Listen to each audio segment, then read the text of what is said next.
উগ্রসেনের। আর তো কংস খেপলেন, কি উগ্রসেন আমাকে কাঁসা বাচ্চা ভাড়াই দিছে, এবার উগ্রসেনের খবর খবর আছে। এবার কুদিত হয়ে ওই উগ্রসেন ছিল রাজা, সুরসেন উগ্রসেন, সে তো অনেক শক্তিশালী। যাই করছেন কিনা এই উগ্রসেনটা আসন থেকে লামাইয়া নিজে আসনে বসলেন, ঢোকা দিয়েছে কারাগারের মেঝে। এবং কংসের লগে অগসুর বগসুর অনেক অনেক অসুর, অনেক অনেক কথা আজকে আপনার সময় কম বলবো না। তারপরে ঢোকাতে দিলে করার কিছু নাই, পিতাহন বন্দি বলছে, আমি তোমার সন্তান, তুমি কি করে ভাষা দিতে পারছো, তখন তুমি শাস্তি ভোগ করো। তখন ওই দেবীর কাছ থেকে শিবগুরুর কাছে এসেছিলাম মথুরায় কংস রাজা, এবং এমন অত্যাচার করতে আরম্ভ করছেন, কোন সাধু মহাত্মা হরি কথা বলতে পারবে না, কৃষ্ণ কোনো গান গাইতে পারবে না। কারণ যে হরির আমার দুশ্মন। আরেকবার করছেন কি, নারদ মুনি তো অনেক কাজ করতে পারে। নারদ মুনি একসময় বলছেন, জানো কংস কি, তোমার উপরে খুব ষড়যন্ত্র, কিরকম, দেবতারা আসল করতেছেন তোমার মানার জন্য, সাবধানে থাকবা কিন্তু, বিশেষ করেছেন এরকম কথা। যা ক্রমান্বয়ে অনেকদিন হয়ে গেল, অনেক কিছু কথা। এইবার ওই দৈবিকী বিবাহ উপযুক্ত বসুদেব বন্ধু বন্ধু লোক বলছে, বসুদেব তুমি বিবাহ করো। বলছে নাই করবো না, কয়টা বিবাহ করো। যাক, তখন বসুদেব বিবাহ করলেন। ভাবছেন যে আমার তো ছোটো বোন, আড়দরের বোন, আমি তাকে সেই গৃহে নিয়ে আসি, দিয়ে আসি। রথের সাহিত্যে যখন চলছেন, দেবগণ ভাবছেন ভগবান কৃষ্ণ বলছিল অনেক দিন আগে দেবতাগণকে, আমি সে কথা বলতে পারছি না, সময় কম।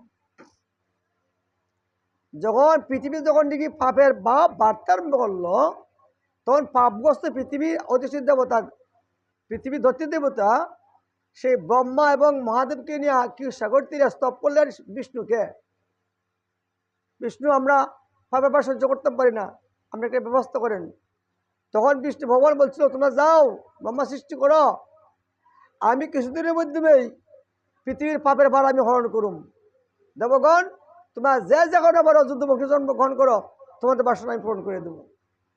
সে কথা দুই বলি বলছি না অনেক দিন আগে বিষ্ণু ভগবান। দেবতা জানে, এই জানার পরে দেবতারা কেউ ময়ূর, কেউ বজুগুপি, কেউ ঘোড়া, এই ধরনের বৃন্দাবনে কেউ মানুষ যুদ্ধবক্ষে জন্মগ্রহণ করলেন, কিন্তু ভগবান আবির্ভূত হন নাই। এখন দেখছেন কোন কোন দেবগণ যদি সাধুর উপর অত্যাচার আনবে, তখন ভগবান আবির্ভূত হন, রক্ষা করবেন, ভক্তের দিন ভগবান। ওই তখন ওই দেবগণ দৈবনী করলেন, হে কংস, তুমি যে বোনকে নিয়ে চলছ, আদরের বোন তোমার, এই বোনের তোমার অষ্টম গর্ভে সন্তান, তোমার কাল হবে, সাবধান। ওই তখনই ভাবছে, সর্বনাশ, আমার তো কাল সম্মুখীন। বলছেন নারদ মুনি, দেবগণ চক্র করতেছেন। ওই তখন ওই নবীকে চুলি মুড়ি ধরলেন, আমি এখন হত্যা করব। অনেক অনেক কথা। তাই বসুদেব অনেক নীতি শাস্ত্রের কথা বললে বলছেন, দেখুন আপনি একজন বীর, একজন পুরুষ, আপনি একজন রাজা, অথচ একটা অবলা বোনকে হত্যা করা আপনি উচিত নাই, মানে নিন্দা করবেন। তাই যদি আপনি বিশেষ না করেন, যে সন্তান আমি আপনাকে দিয়ে দেবো, আপনার কাল আপনার হাতে দিয়ে দেবো। ভাবছে সাধুরা কথা মিথ্যা হয় না। সে প্রতিজ্ঞা করার পরেও ছেড়ে দিলেন। তারপর ওই দবিকির প্রথম সন্তান হয়ে গেল। বসুদেব নিয়ে আসলো, নাও তোমার সন্তান। চিন্তা করলেন, আমার সন্তানের দরকার নেই, আমার অষ্টম গর্ভের সন্তানের দরকার। এইবার করছেন কি, দেবশ্রী নারদ আবার নারায়ণ নারায়ণ বলতে বলতে আইসা কংসের আসরে উপস্থিত। গুরুদেব, আপনি বসুন, আমার তো অনেক উপকার করেন, বলুন কি জন্য আসছেন। দেখছি আপনার মনটা মলিন, কোনো ভাবনা আছে নাকি? ভাবনা তো একটা আছে। দেবগণ বলছেন আমার নাকি বোনের অষ্টম গর্ভে সন্তান আমার কাল হবে। হ্যাঁ, তাহলে কি করছেন? প্রথম সন্তান আমি ফিরে দিছি। কেন? কেন আমার অষ্টম সন্তান দরকার, আমার তো প্রথম সন্তান দরকার নেই। আরে দেবতা সাল বুঝেন না, একটা পদ্মফুল ধরে দিলেন, দেখেন পদ্মফুলের 8টা পাখরি, এদিক থেকে গোনেন 1 2 3 4 5 6 7 8, এটি হইব 1। দেবতারা কিন্তু উল্টা পাল্টা গনে, আপনি কাজ ভালো করছেন না, আমি চলে যাই। না রে ও না রে বলতে বলতে চলে গেলেন, সংকেত দেওয়া গেলেন যে তোমার সারা বুদ্ধি মনে কাজ হয়েছে। ওই তখন বলছেন বসুদেব তোমার সন্তান নিয়ে আসো। সন্তান দিলেন। তারপর ভাবছেন যদি এখন বসুদেব পলে জায়গা, তখন করছেন এরা কারাগারে বন্দি করে রাখছেন। ক্রমান্বয়ে 6টা সন্তান জন্মগ্রহণ করলেন, মারলেন কংস পাথরের মধ্যে আশ্রয়া। এই 6টা সন্তান ছিল মরিষি ঋষির পুত্র, ব্রহ্মার মানস পুত্র মরিষি, পুত্র করে নাতি। ব্রহ্মা একদিন নির্জনে একা একা মেয়েকে নিয়ে ভ্রমণ করছিল। তারা ভাবছিল, ব্রহ্মার মনে মনে ভাব ভালো না, সন্দেহ করছিল। ব্রহ্মা যাই অভিশাপ করলেন তোরা মৃত্যু লেগে জন্মগ্রহণ কর, তোরা দেবলোকে জন্ম করার উপযুক্ত না। অর্থাৎ মহাতের গুণগাভী না দেখিবে দোষ, দোষ দেখতে নেই। তারা ওই কংসের হাতে মরলেন। আর কংস এক সময় কাল নিমিবের নামে ছিল, অভিশাপ, পিতাদের পুত্র তোরা মারা যাবে। এবার 7ম গর্ভ আসলেন বলরাম। ভাবছে অনেক সমস্যা হয়ে যাবে। ভগবান কৃষ্ণ বলছেন যুগ ভাইয়া তুমি কাজ করো, তুমি আকর্ষণ কইরা সেই রোহিণী গর্ভে দেওয়া দাও বলরামকে, আমি 8ম গর্ভে আসছি কংসকে নিধন করার জন্য। যুগমায়া ভগবান কৃষ্ণেরই চিৎ শক্তি। আর তুমি অতি সত্তর গোকুলে যশোদা জন্মগ্রহণ করো। বলছেন প্রভু আমি এলাম যুগমায়া, আমি মৃত্যুলোকে জন্মগ্রহণ করবো, তা কি হয়? আরে আমি কে? আমার তো নিলেন মায়াপতি, তা আমিও জন্মগ্রহণ করতাম পারি, তুমি জন্মগ্রহণ করতে পারো না, আমায় কে আদর করবো?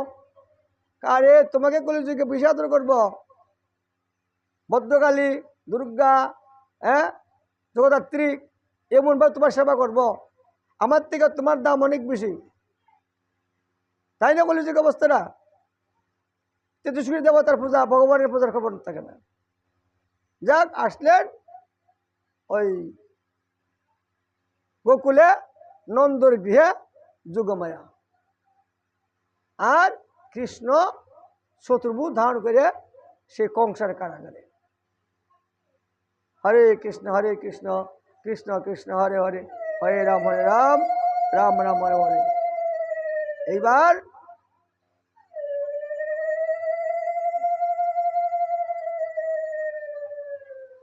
তখন চতুর্ভুজ রূপ দেখলেন, তখন বসুদেব দেবীকে স্তুতি করতে লাগলেন, হে বিষ্ণু ভগবান তোমার রূপ সম্বরণ করো, আমার ভাই অসুর তোমার এখন যুদ্ধ করে তোমাকে মারবে, আমাকে মারতে পারবে না, তোমরা জন্ম জন্ম আমার কিঙ্কর, তোমরা স্বয়ং ব্রহ্মনন্ত্র, তুমি ছিলে সুতবা আর তোমার স্বামী ছিল কৃষ্ণী, আমার সাধনা করেছিলেন, গাছের পাতা খায় তোমরা জীবন ধারণ করছিল, কঠোর তুষ্ট করছো আমাকে পাওয়ার জন্য। তারপরে ধর এবং দ্রোণ তোমরা কাজ করে তোমরা জীবকে নির্ভর করছো, আমাকে আরাধনা করছো, তাই তোমাদের বাসনা পূরণ করার জন্যই আমি আজকে সে কংসের কারাগারে আবির্ভূত তোমার দর্শন দিলাম। ভয় পাইও না, আমি এক্ষুনি শুরু হয়ে যাচ্ছি। মহান দিবস হয়ে গেলেন। এবার কি ছিল? ভাদ্র অষ্টমী এবং রোহিণী নক্ষত্র, এ আজকের তিথি, ওই ভাদ্র মাসের অষ্টমী তিথি এবং রোহিণী নক্ষত্র মধ্যরাত্র। আমাদের সময় কতটা হয়েছে? 55, তার টান বেশি নেই। হরে কৃষ্ণ কৃষ্ণ কৃষ্ণ হরে হরে, হরে রাম রাম রাম হরে হরে। এইবার সে বসুদেব আদেশ করলেন ভগবান যে 73 আমাকে গুগলে দিয়ে আসো, আর গুগল থেকে সেই যুগমায়াকে নিয়ে আসো। তৎক্ষণাৎ